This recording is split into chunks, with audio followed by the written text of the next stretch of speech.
ఒంగోలు ఘర్షణలపై పరస్పర ఆరోపణలు చేస్తున్నారు వైసీపీ టీడీపీ నేతలు. మీది తప్పంటే మీదే తప్పంటూ నిప్పులు చెరుకున్నారు బాలినేని దామచర్ల.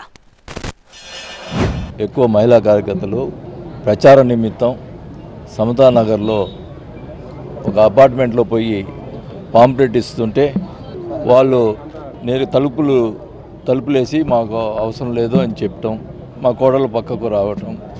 ఎవరైనా ప్రజాస్వామ్యంలో ప్రతి ఒక్కరు కూడా క్యాన్వస్ చేసుకునే అవకాశం ఉంది. సరే, వాళ్ళకి ఇష్టం లేకపోతే ఎవరు ప్రజాస్వామ్యంలో ఎవరికి ఇష్టమైన వాళ్ళు ఓట్లు వేసుకోవచ్చు. వాళ్ళకి ఇష్టం లేకపోతే మాకు ఇష్టం లేదని చెప్తే బాగానే ఉంటుంది.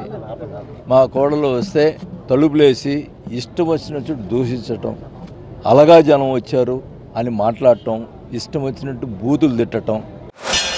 వాలంటీర్ ఒక అతను ప్లస్ ఒక లేడీ, అదేవిధంగా కొంతమంది లోపలికి వచ్చి ఏదో తీపోతే ఆమె ఫోటో తీసిందంట. వాలంటీర్ కదా నువ్వు ఎందుకున్నావని. మేము వాలంటీర్ నేను రిజైన్ చేశానంటే సరేలే అని చెప్పారంట. మీకు పథకాలు ఎట్లా వస్తాయని అంటే పథకాలు మాకేమీ తీసుకోము, మా ఆయన గవర్నమెంట్ ఎంప్లాయీ అని చెప్పేసి వాళ్ళు చెప్తే మళ్ళీ బయటికి వెళ్ళేసి మళ్ళీ 10 మందిని 20 మందిని తీసుకొని వచ్చి అపార్ట్మెంట్ లోపలికి గోల తిరుపతిరావు అంట వాడు.